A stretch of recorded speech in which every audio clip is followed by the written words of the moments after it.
Itt vagyok a második könyvajánlóval, ami nem más, mint a The Art of Spending Money. Kicsit tönkre lett téve ez a könyv sajnos, mivel ezt megkaptam és elvittem magammal boltozás közben, és kidőlt rá a víz, és az egész rész itt középen elrepett, meg kellett ragasztani, de a lényeg, a tartalom az benne maradt természetesen, úgyhogy ez a kis könyv, ezt most már elméletileg magyarul is, úgy hallottam a Zsuga Zsonglőrök podcastban, magyarul is meg lehet venni, az ABC kiadó adta ki, az ABC Books, úgyhogy a pénzköltés művészete, azt hiszem, hogy az a címe magyarul, még nem néztem meg, de keres rá, Librével biztos elérhető, és én azt még angolul kaptam, de így eredeti nyelven szeretem a könyveket bizonyos szinten olvasni. Vannak, amik jobb eredeti nyelven, vannak, amik nem.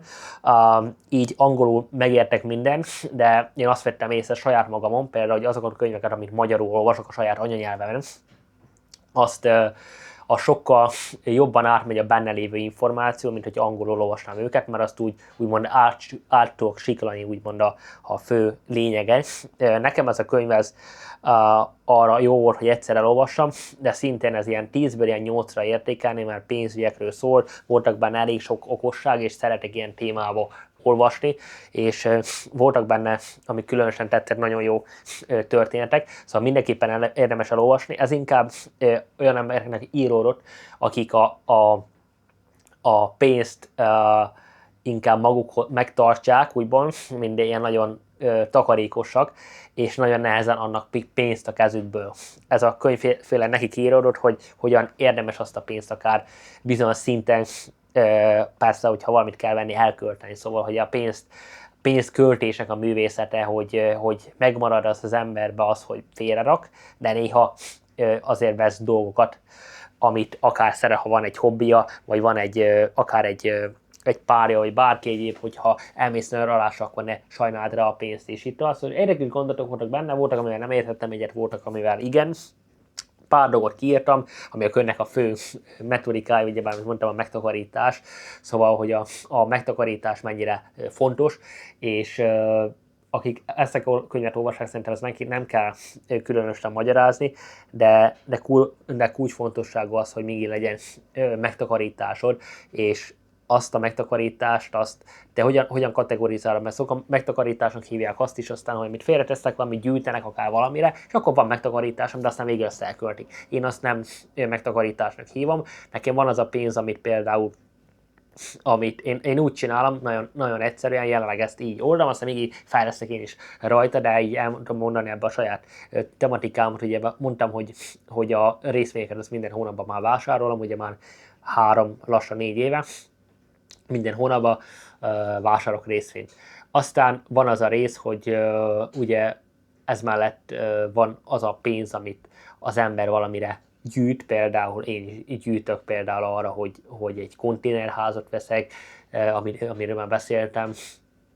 Aztán ilyen lehet, hogyha valaki gyűjt arra akár, hogy vegyen egy komolyabb autót, és így tovább.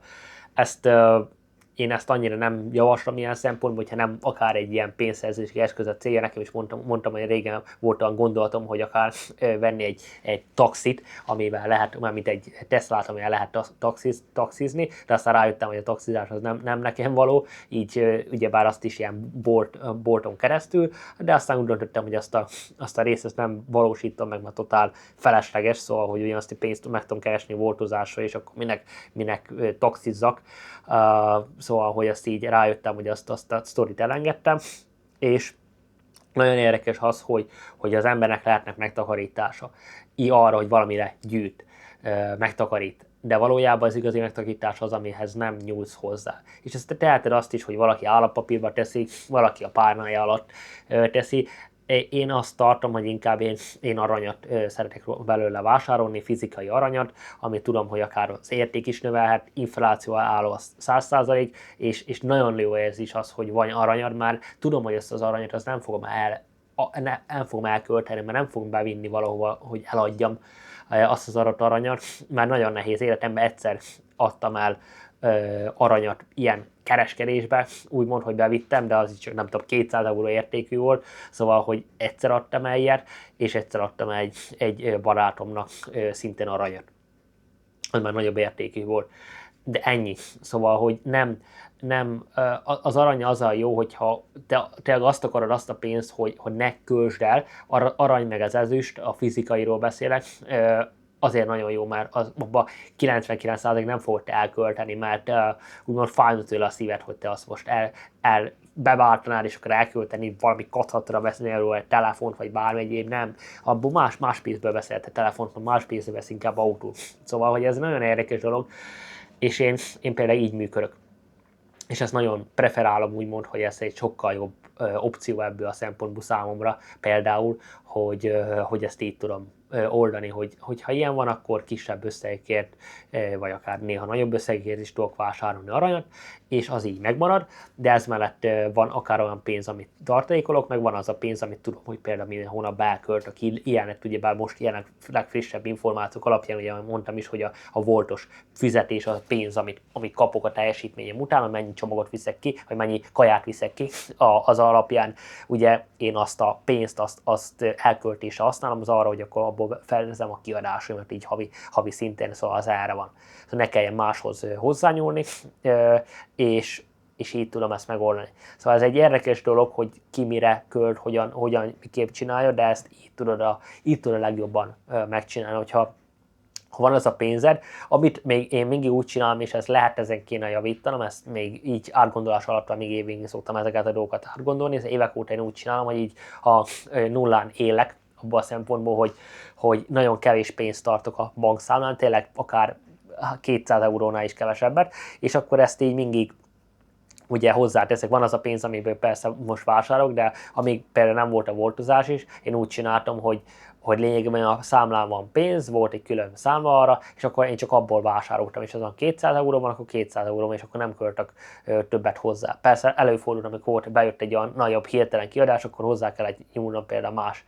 pénzösszeghez, és azt hozzá kellett ahhoz tennem, hogy azt ki tudjam fizetni, ilyen is lehet, de legtöbb esetben ilyen szerencsére nem volt. Csak azért mondom ezt el, hogy ez is egy olyan dolog, hogy lehet, hogy inkább, ez még gondolkodás kérdése nálam is, hogy inkább akár egy 2000 eurót csak arra félretenni, hogyha bármilyen van, akkor azt nem arra van, hogy megtakarítás, nem megtakarítások hívnám, hogy akkor megtakarítás nálam az, hogy megtakarítottam azt a pénzt, és ahhoz nem nyúlok hozzá. És most, hogy te aranyba tartod, vagy bármi másba az a te dolgod, de azt megtakarítottad. Én azt inkább ilyen vésztartaléknak hívnám, és a vésztartalék az arra való ilyen szempontból, hogy például összegyűjtenék például egy 2000 eurót, és 2000 eurót csak összeférezek egy külön számlára, és akkor azt mondom, hogy akkor ezt a 2000 eurót, ebből, hogyha netán abból nem jönnék ki például a voltos pénzből például,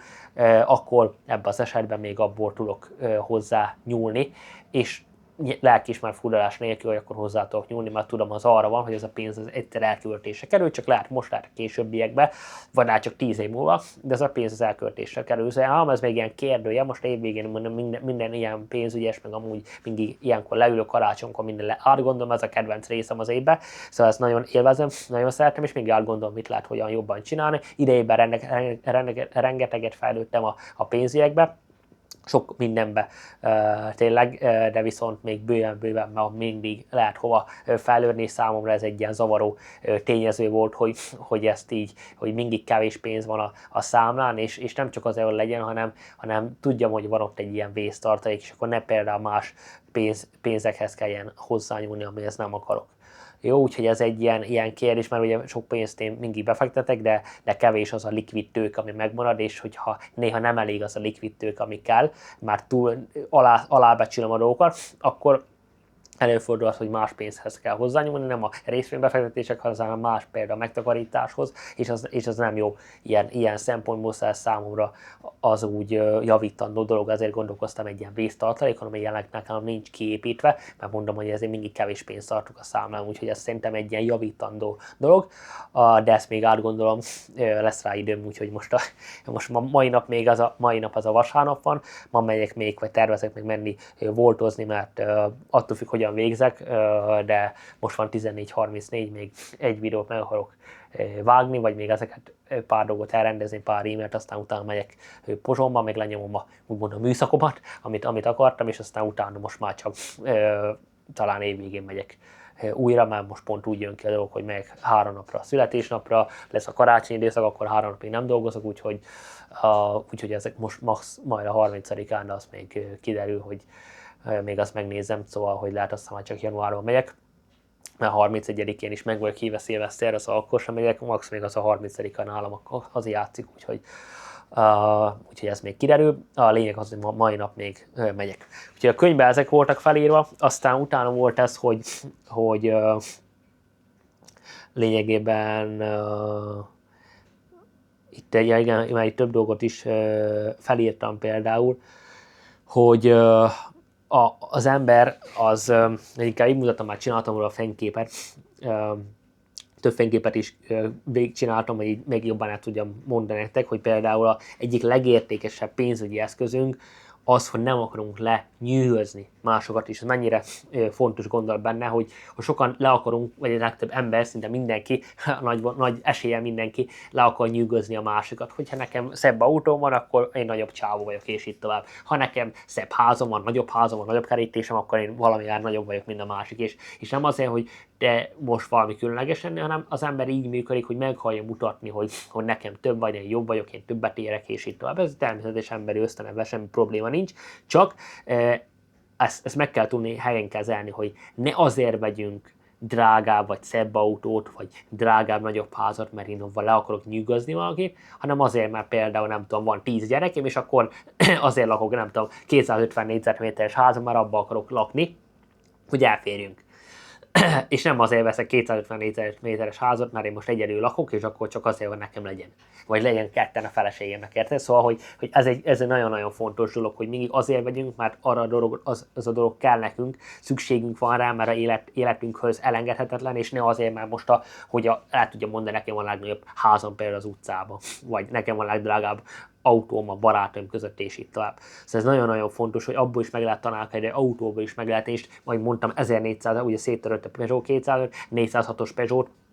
1400 euróra vettem, ez a Peugeot, az ugye rá kell költeni ilyen 500 eurót, az olyan, hogy így mesélni tudna, szóval 99-ben az volt a top kategóriás Peugeot, és nem volt felette, és egyszer annyira jó mai napig beleülni, 26 éves autó, van rajta most már 225 000 kilométer lesz rajta, 219-e vettem, oké, öreg, minden, de tökéletesen működik, minden funkciója működik, van pár apró hibája, vagy a külalakja nem annyira szép, mert ugye bár valaki ilyen hülye volt, és sajnos ilyen ragasztók kerültek rá a hátuljára, meg ugye,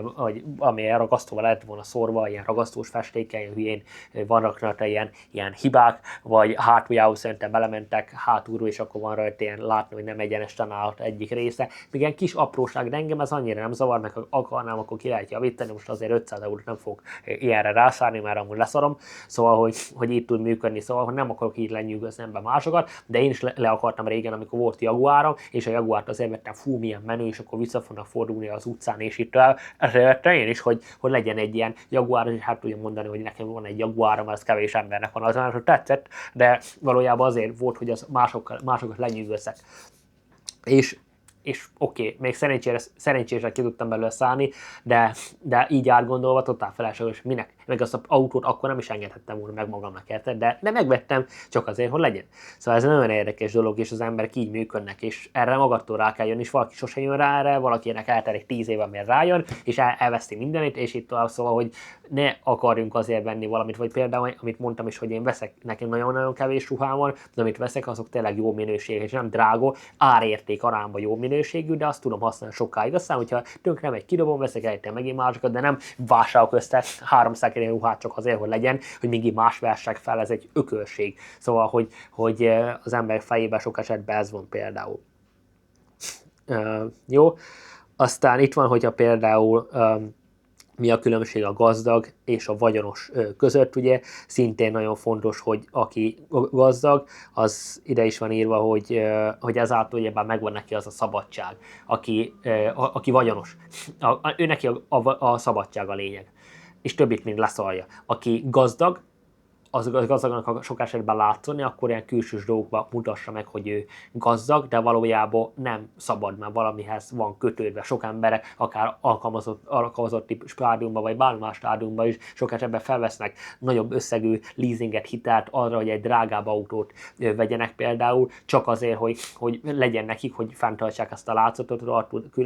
rohadtul nem engedhetni meg maguknak, de megveszik, csak azért, hogy legyen, és inkább fizeti rá a leasinget, csak azért, mert nem azért, hogy ő biztonságba akar utazni, mert nagyobb benne a biztonság, vagy bármi, hanem nem olvas utána, hanem ő neki az a fontos, hogy akkor ő el tudja mondani, hogy van egy új autója, van egy pár éves autója, szóval ez nagyon-nagyon érdekes dolog. Aztán itt van a Toyota és a BMW közötti különbség, hogyha valaki Toyota-ával jár, vagy BMW, akkor mi a különbség? Például a BMW azért ugye státuszszimbólum, rámérdez, valakinek BMW-ja, akkor ő kvázi tart valahol, ha így vesszük, és most arra mondok, hogy a márka mit képvisel. Például, ha valakinek azt mondok, hogy van egy BMW, vagy van egy Mercedes-em, vagy van egy Audi-m, akkor az valamit képvisel a fejébe. Akkor azt ő neki van egy kerep, ugye mindenkinek vannak polcok a fejébe, és akkor mit jelent, ha valakinek azt mondja, hogy van egy BMW, vagy van egy drágább autó, tényleg akár egy Mercedes, akár lehet egy Range Rover, vagy bármi egyéb ilyen, akár drágább autó, vagy egy Porsche, vagy egy Ferrari, akkor ebben az esetben neki van a fejébe egy valami, hogy az ember az tényleg valahol ilyen esetben tart. És a Toyota például, aki a világ legmegbízhatóbb autója például, vagy autógyártója, ugye a Toyota autók, és a Toyotánál például az van, hogy az egy egyszerű, úgymond kvázi középkategóriás autó, persze abban is van drágább, de hogy a Toyotánál nincs meg ez a érzés, de működik. Szóval, hogy ez is nagyon, nagyon érdekes, és BMW-b is lehet venni 5 éveset, lehet venni 1 éveset, meg lehet venni BMW-ből, van olyan ismerősöm is, akinek van egy például 40 éves BMW-je, és mai napig tökéletesen elégedett vele, mert tényleg a BMW az kurva jó autókat gyárt, szóval a tény is való is, és tényleg nagyon élmény is. Utaztam már újabb BMW-be, utaztam már régebbe is, régebbi BMW-be tényleg nagyon élmény, és nagyon, sok esetben nagyon más, mint a többi.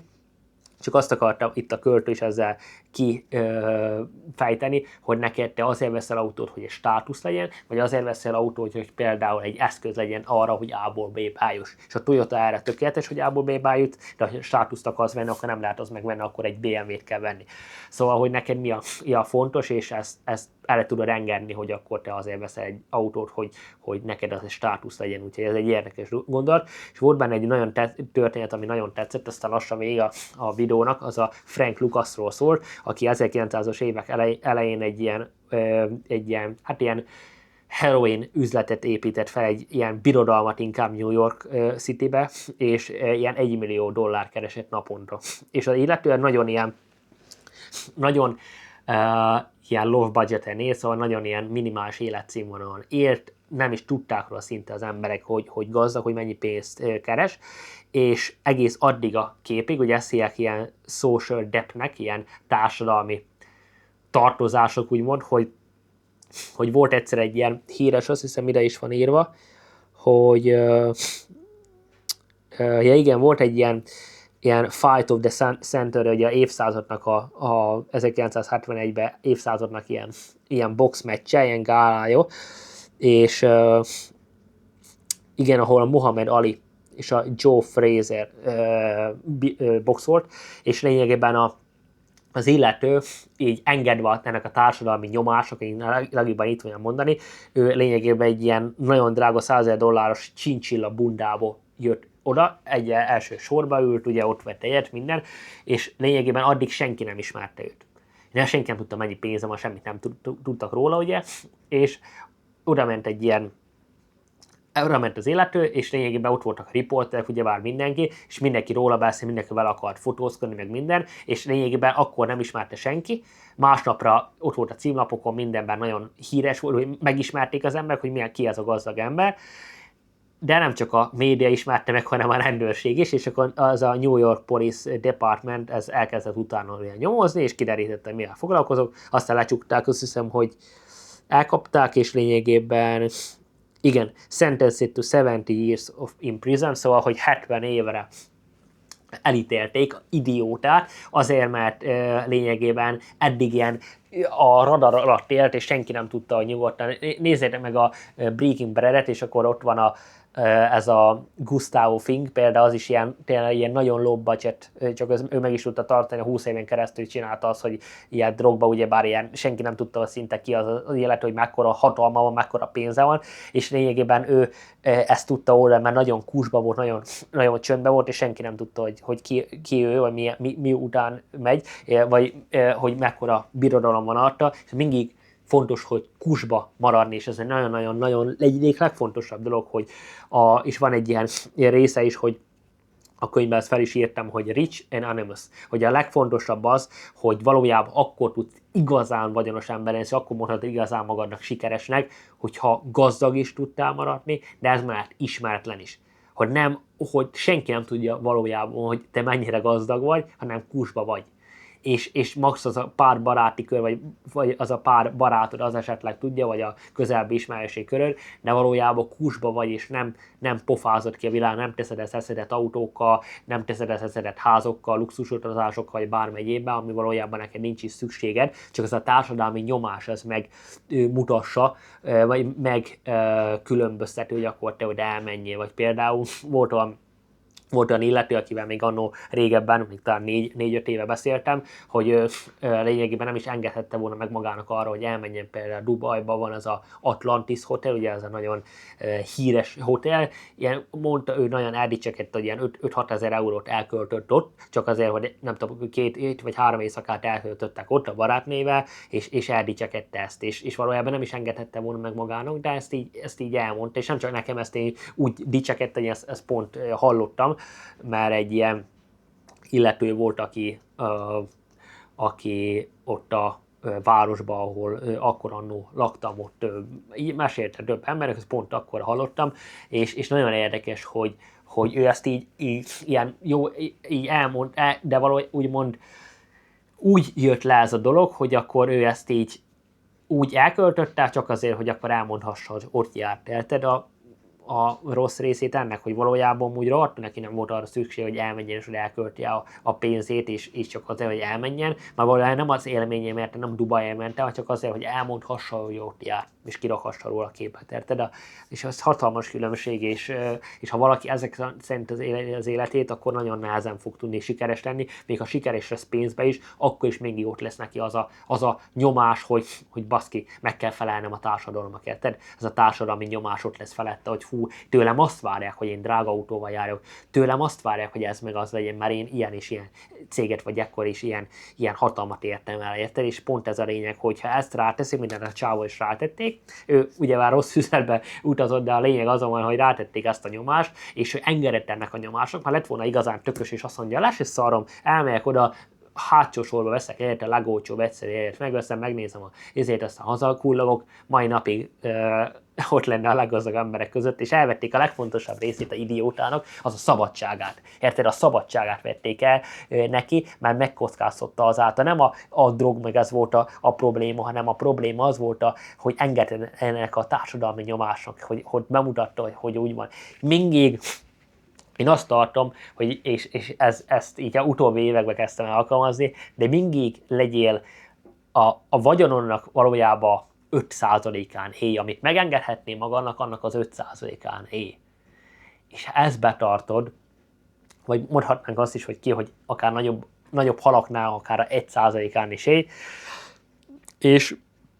mondjuk azt, hogy 1%-án élj, szóval valójában, hogy megengedhetné magadnak, annak az 1%-án élj, ez akkor vonatkozik, hogyha már van egy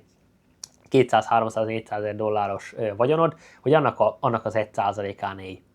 És ez egy nagyon-nagyon érdekes dolog, hogy ezek alapján oszd be. Például én még nem tartok ott, én beszéltem is, hogy nincs 300 000 eurós vagyonom, például akár részvényekbe, de hogyha majd egyszer is lesz, ugye előbb-utóbb elérem, erről beszéltem, és nagyon érdekes az, hogy amikor ott leszek, akkor sem akarok venni 30 000 eurós autót, meg 40 000 eurós autót, mert baszki, olyan autókat lehet találni 1000 vagy 2000 euróért, minden más. És minden benne van, ami kell. Minden. Nem csak a klíma, minden egyéb, ami kell, tudsz vele venni már, fel tudod okosítani, ugye már, hogy ilyen CarPlay minden legyen, mert minden benne van, ami kell. És például most is találtam, hogy 2600 euróra nem lenne 2 autó, megvenném. Ez egy Peugeot 407-es SV, ugye sportvakon 2600 euró, legmagasabb kivitel, automata, és itt a minden, ami kell, minden benne van, ami létezik. és csak 200 000 kilométer. De az autó 18 éves, vagy hogyan valahogy így, 2008-as, ugye 17 éves, és azért kerül ennyibe. Érted? Szóval, hogy nagyon, nagyon durva, és így tényleg értéket veszel. És megveszed azt, hogy azt a luxus, úgymond, hogy ezt a akkori legfelszereltebb autót veszed meg, csak nem megveszed 3 évesen, hanem megveszed 18 évesen.